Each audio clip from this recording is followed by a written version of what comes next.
human rights and advocacy group which highlight and expose China's wrongdoings and its repressive policies in occupied countries such as Tibet and East Turkestan. Today, I'm once again joined by Mr. Burzine Waghmar, an expert in Central Asia from the School of Oriental and African Studies, University of London. A week ago, on 13th February 2021, Tibetans and diasporas commemorated the 108th anniversary of the Proclamation of the Tibetan Independence by the great 13th Dalai Lama of Tibet on 13th February 1913. In Tibet's history, foreign powers invaded this Buddhist landlocked country from time to time. The previous 13th Dalai Lama had to flee Tibet and went into exile in India in 1910 and stayed there for over 2 years. After the Manchu dynasty collapsed, and in the course of the Chinese Revolution, and the remaining Chinese representatives in Tibet were expelled, the 13th Dalai Lama declared Tibetan independence on his return from India. For nearly 40 years afterwards, Tibetans enjoyed self-rule, only for it to come to an end in 1949, after Mao Tsetung declared peaceful liberation of Tibet from foreign imperialists. In March 1959, the current 14th Dalai Lama fled Tibet and came into exile in March 1959 after the Communist China invaded Tibet.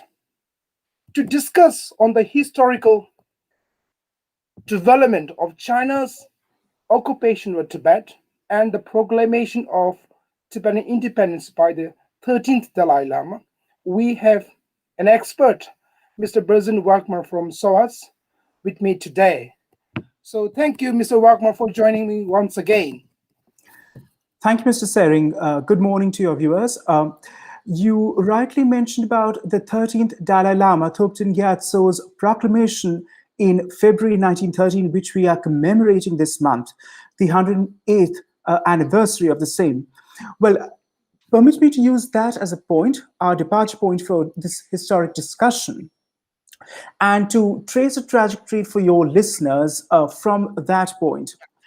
The Dalai Lama's proclamation occurred, as you mentioned, in February 1913, and exactly a month earlier, in January 1913, he entered Lhasa, if you recollect, after protracted fighting in Chinese troops, the collapse of Qing dynasty's period, and also who were eventually overcome by Tibetan forces and were made to evacuate. In fact, the residual Chinese troops were made to leave via British India. They were deported to British India and then sent off to nationalist China. And prior to that period, of course, there was protracted fighting, as you know, in Lhasa and across Tibet due to the occupation of the city and ransacking of the city by Chinese troops. And all of this occurred in the wake of the Qing dynasty's collapse, a tottering empire, which finally came to pass in October 1911, when the Qing or the Manchu dynasty collapsed, as you know. By this time, in 1911, the Dalai Lama was already in India. And now I would wish to trace the trajectory, as I mentioned, back for the benefit of your listeners, and to place and situate the historic context of what I wish to impart. You see, Anglo-Tibetan relations as such go back to the 18th century, when contacts can be traced back to the East India Company and Governor General Warren Hastings, when he first sent out an emissary to the Panchen Lama to Shigatse sometime in 1774. That was a formal foray and an initiative that never came to much, initially speaking, and matters just remained at that. Tibet was of not much consequence to London in that period. Things changed with the Great Game in Central Asia, and its repercussions were felt for Tibet. Also remember that Tibet was close to Europeans by 1792 through the decrees of the Dalai Lama from European influence and the rest, and was very much a hermetically sealed kingdom, a Buddhist kingdom as such, and an isolated one at that. What happened was that the British became interested in Tibet solely for the purpose of protecting India and its Indian empire. What do I mean by that? Well, the Russian Great Game and its incursions into Central Asia led the British to feel threatened by the Tsarist forces somewhat gathering on India's northwest passes. For some reason, this Russian bogeyman, this Tsarist threat, was transposed in official thinking to Tibet. And this happens sometime just before Lord Curzon comes to power as Viceroy. And this Tibet policy is thought of in Whitehall corridors sometime from the 1890s onward, that Tibet is factored into the Russian equation. What was London's desideratum? Well, it wanted Tibet as a friendly buffer state between India and China, what was then Imperial China. And that alone was what was London's guiding principle. But the fact that Tibet was cut off from the world, and in fact had no interest in interacting with the world, was what made London apprehensive. And that led to Colonel Sir Francis Younghusband's expedition, the 1903-04 mission to Tibet, which is euphemism, of course, for an invasion, because it was just that, an invasion of an unarmed, unprovoked assault on a Himalayan kingdom. This came to pass, as I mentioned, in 1903 and 04.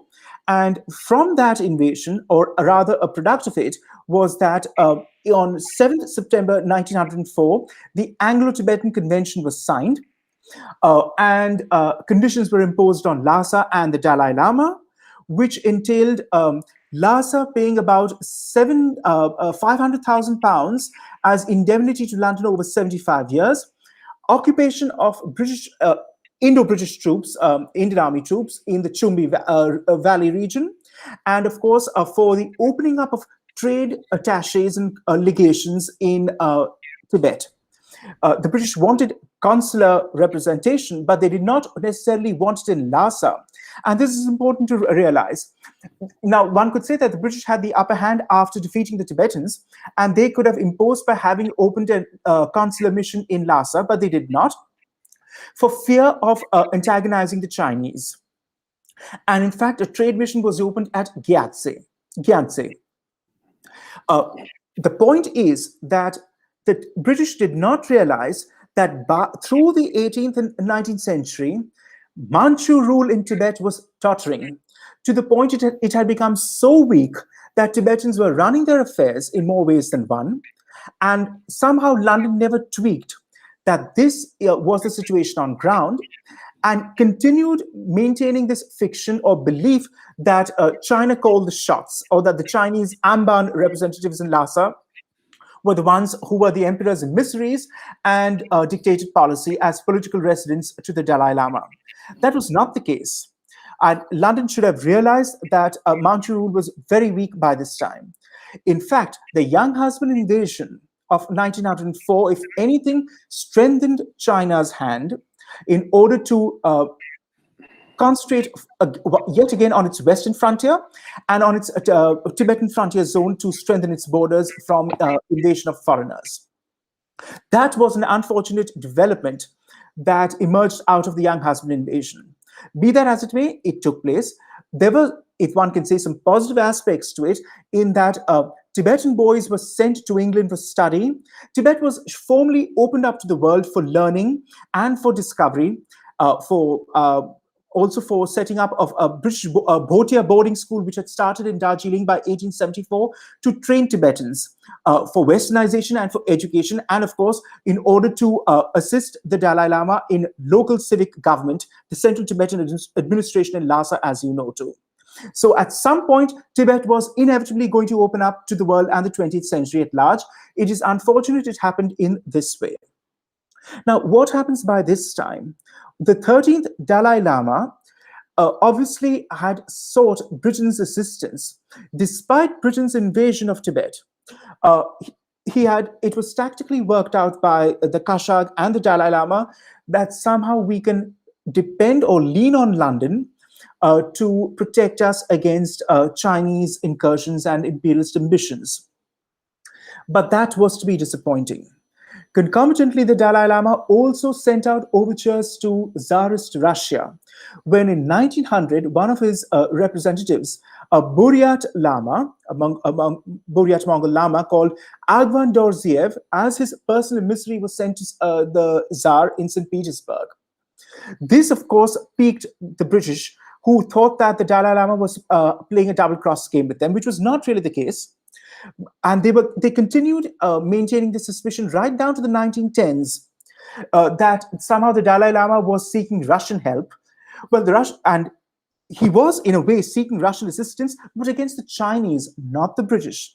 That seemed never to have really factored into British considerations, which was regrettable.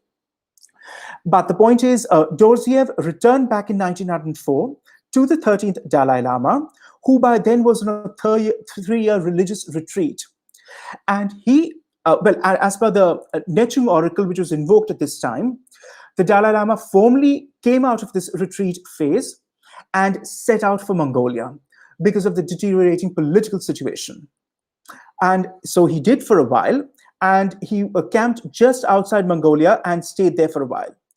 This was and what was to be just a brief interlude turned into a 5-year exile until the Dalai Lama returned back to Lhasa and to Tibet on Christmas Day 1909. Much had changed by then, as you can imagine. The local Lhasa representatives, and notwithstanding rivalries with the Panchen Lama, some of whom were cooperating with the Chinese emperor and the Amban representatives, and there were some Tibetans who had, of course, been coerced into the Chinese administration in the Dalai Lama's absence, had obviously changed the political scenario, of which the Dalai Lama was not privy during his exile. And he came to realize that, much to his disappointment, that despite being a titular head, his powers were very much constrained. Be that as it may, he returned, as I mentioned, by 1909. But by this time, in a year's time, almost by February 1910, almost 2,000 Chinese imperial troops were on their way to Lhasa for occupation. This, of course, in turn, imperiled the Dalai Lama's status, which led him to flee at midnight for India. And so he did, leaving in the bitter winter, dead of winter, for Sikkim to reach British India, which was a British protectorate at that time. And from there, he made his way to Darjeeling and eventually to Calcutta for his 2-year exile. The British, under Lord Minto, were polite about his presence and did all they could in formally assuring him a passageway and rights as a head of state.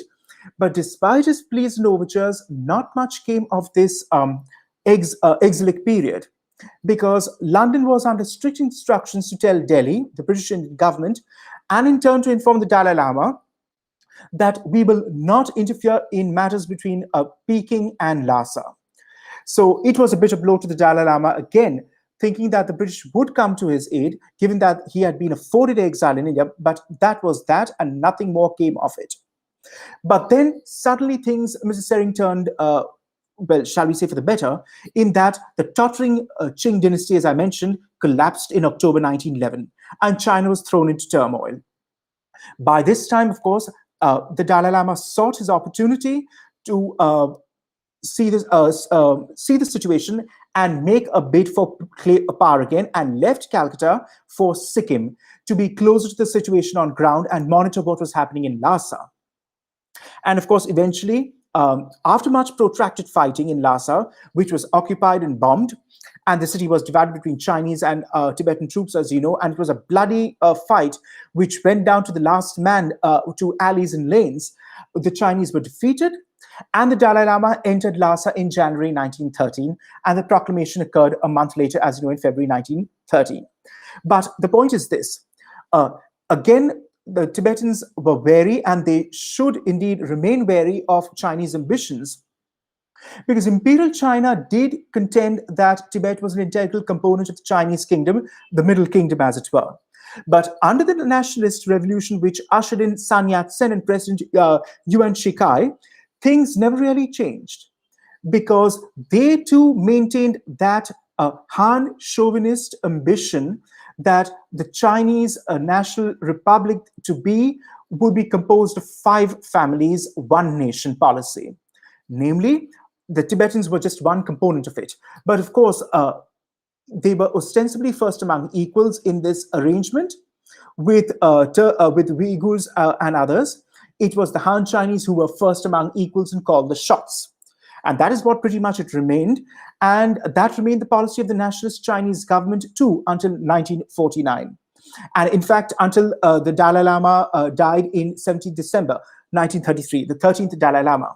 But one of the last testaments of the 13th Dalai Lama merits mention at length because it was prescient to say the least. Permit me to quote this. The Dalai Lama feared the consequences of communist invasion of Tibet, noting what happened in Russia after 1917 and the Tsarist collapse. And this is what he had to say. I quote, "Worst of all is the red ideology, which is becoming more and more rampant. It has caused the search for the rebirth of the Jetsun Dampa to be banned, the property of the monasteries to be looted, and the monks to be forced into the army. Buddhism has been destroyed so completely that not even the name remains, and this was the situation in Mongolia under the Marxists who came to power. And if communism came to Tibet," he warned, "the results would be even worse." And lo and behold, we do know what happened after the October 1950 invasion.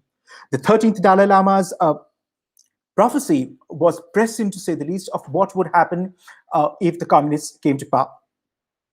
And by this time, if you remember, Dordziev, the 13th Dalai Lama's representative, who was living in Tsarist Russia by then, managed to survive the 1917 revolution, but under Stalin's purges was eventually killed in 1938. He was an innocent monk. He had no political standing or had done nothing to threaten the Soviet government, but that was his fate. And of course, the Dalai Lama did see the writing on the wall and made this prescient observation about the communists, which I just quoted to you. Thank you.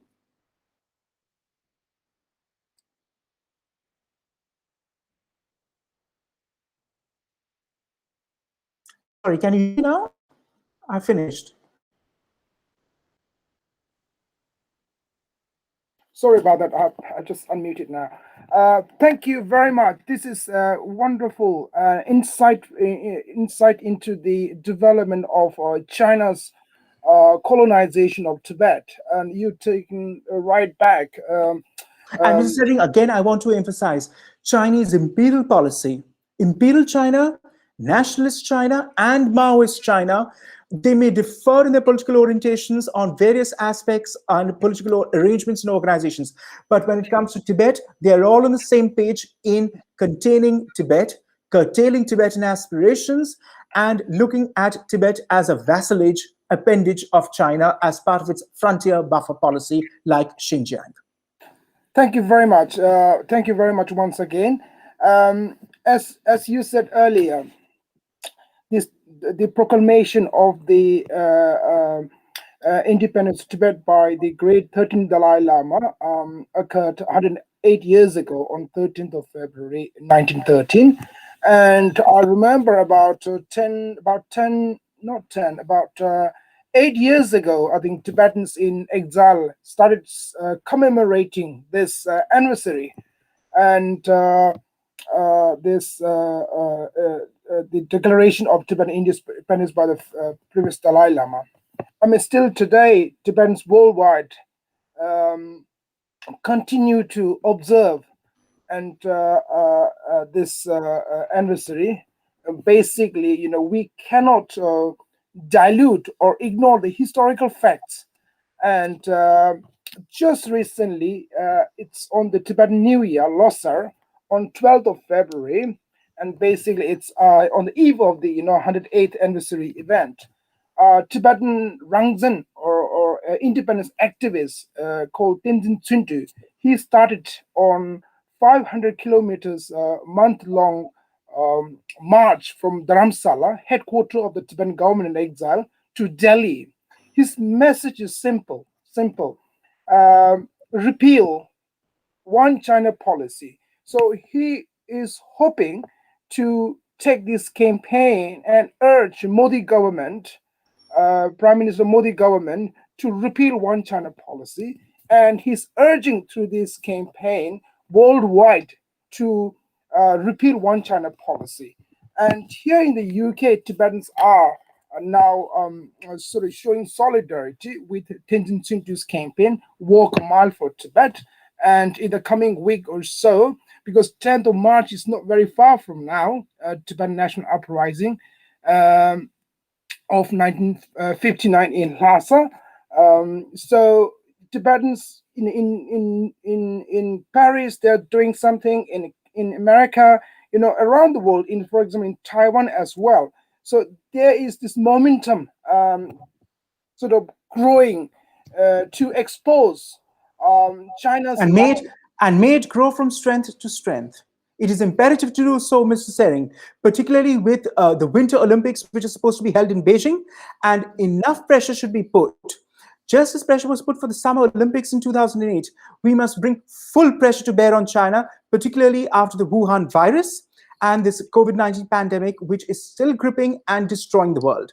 Make no mistake, we cannot afford to lose this momentum and moral leverage, and to put as much pressure as we can on China, and justified pressure at that, on the Chinese regime, not the people, because we have nothing to do with the Chinese people on this, but the Chinese regime, the Maoist regime, which is calling the shots and has turned it into a one-party state, an authoritarian state which imperils the lives of Chinese on the mainland, never mind others who are under their yoke too. Absolutely. Tibetans do realize that China is now becoming a really superpower in all sense, and it is sort of a stronger leverage than in previous decades. So Tibetans know that gaining independence is a long sort of long time, but this keeping the flame alive of the historical facts. And the question that I wanted to ask you, and what I would like to hear your thoughts about, is this: these campaigns are going all around the world. For example, in the UK, Tibetans, should we be asking the UK government, as you dealt on the historical accounts of young husband expedition and so on, should we here in the UK, as well as other governments around the world, asking countries to repeal one China policy when dealing with China, especially in the light of the coronavirus and its cover-ups? We know millions suffered from this unnecessary cover-ups by the Chinese regime. So I would like to know your thoughts on this. Well, it is incumbent upon London to do so. London has a moral standing in that it has a history with Lhasa, as I've just delineated here for you. And it's the least that London can do for having left Lhasa in the lurch a century ago. Mr. Sering, the young husband expedition and history is always uncomfortable reading if one really were to take a sober reading of the situation on ground. Note also that the British India Army, which marched into Lhasa and dictated terms to the Dalai Lama and conquered Tibet and opened it up to the world, was made possible also due to the cooperation of the Nepalese, Sikkimese, and Bhutanese in tow with British India. The Bhutanese and Sikkimese, of course, shared Lamist Buddhism with Tibet, but that did not prevent them, due to their own political agenda, in not cooperating with the British, which they did. Tibet, since the 1855 treaty, used to pay a tribute to Nepal and the Nepalese kingdom, and there was a mutual assistance arrangement between the two also, whereby Kathmandu would have come to Lhasa's assistance if Lhasa was imperiled in any way. Kathmandu did nothing of the sort. If anything, it aided and abetted the British, providing passage and assistance, transit to Tibet for the invasion to take place under young husband. So I want to point out that these three players who are involved with Tibet's history intimately also have a walk-on part to play, and did have a walk-on part to play for the successful campaign and the successful invasion of Tibet in 1904. It is therefore incumbent upon them, well, Nepal in this case, which is now under a Maoist dispensation and seems extremely partial and amenable to Beijing's overtures, to realize what is in store if they were to lean too heavily on the administration in Peking. Sikkim, of course, is part of India now, so that's out of the question. Bhutan, of course, also is wary and remains so of Beijing, and should do so. And it's a relief to note, I suppose, at one level, that Bhutan seeks India's advice on foreign matters when it comes to dictating its foreign policy. So, of course, that can be assured of on the Bhutanese and Sikkimese front. But, of course, it is Nepal also that should have a moral voice in this situation. Nepal also owes it to Tibet, as does London. That's my point. Because Nepal did aid and abet the Tibetan invasion in 1904. And it's incumbent to bring that to bear on mind. No, most people may not know it, but that is a fact as such. So the One China policy ought to be even repudiated by Nepal. Even if it's a small state, even if it is sandwiched between India and China, has to and is committed to a delicate balancing act in order to maintain its autonomy and strategic policy. That may be so, but it can stand up to China. Nepal has been feisty enough to stand up to India and disagreed with India on numerous occasions. And quite right, so that is Nepal's prerogative to do so as a sovereign state. Well, I just wish they would replicate and show some of that same gumption when dealing with Beijing. If they can stand up to New Delhi, they should also be able to stand up to Beijing. I don't see why not. So the One China policy ought to be repealed, not just by London, but by Western administrations, particularly under Chancellor Merkel, the outgoing Chancellor Merkel now, who has been strongest on asking, putting pressure on Beijing during the Wuhan crisis period, but also on Nepal and numerous other players. Sri Lanka could be another player too, with a moral voice for Buddhism. Why doesn't Sri Lanka also speak? And it need not be in hock to Beijing just because of the BRI initiative, which of course in any case is now, much to its immense alarm in private Sri Lankan circles. But Sri Lanka should also be speaking on it. Okay, thank you very much. I just want to go back again with this initiative by Tenzin Sundu, who wants to take this to Modi government. How should the Modi government respond to this? Well, the Modi government should accept it. No ifs and buts. That repealing a One China policy is on the books. And how would the Modi government do about it? Well, I'm not Indian, much less part of the Indian administration to tell them what to do. But if I were called upon to do so, my advice would be this. India ought to recognize a full consular diplomatic status recognition to Taipei. Instead of just maintaining the fiction of a trade office in Taipei, which it does, it is time to realize that Taiwan is a fact of reality. It's here to stay, and what's more, it must stay, and it must be protected, not just by traditional Western powers, but also by others of the Indo-Pacific Quartet, of which now India belongs. And if India seeks to play an active role in it, it is incumbent on India to support a fellow democracy, which of course Taiwan is. Okay, thank you very much. I know you are very busy and you have to go, so I won't take any more time, but I will give you last opportunity if you want to add anything else before we sum this up. No, just as I mentioned this, in my opinion, it is time India extended recognition, consular recognition, full-fledged consular recognition to Taipei and to the Taiwan Republic. It is a high time this was done so. Thank you very much, Mr. Burzine Waghmar, once again. It is highly appreciated of your time and your expertise on this important historical development of China's colonization of Tibet. So I would like to invite you once again on another occasion and discuss more about China's colonization and its treatment of peoples in East Turkestan, Mongolia, and so on. So thank you once again. Thank you very much, Mr. Sering, and my every good wish to the Tibetan movement and to this walkathon which is being done to reach New Delhi, and that this appeal does not fall on deaf ears in the corridors of power in New Delhi and the Prime Minister's office. Thank you. Thank you Goodbye. very much. Thank you.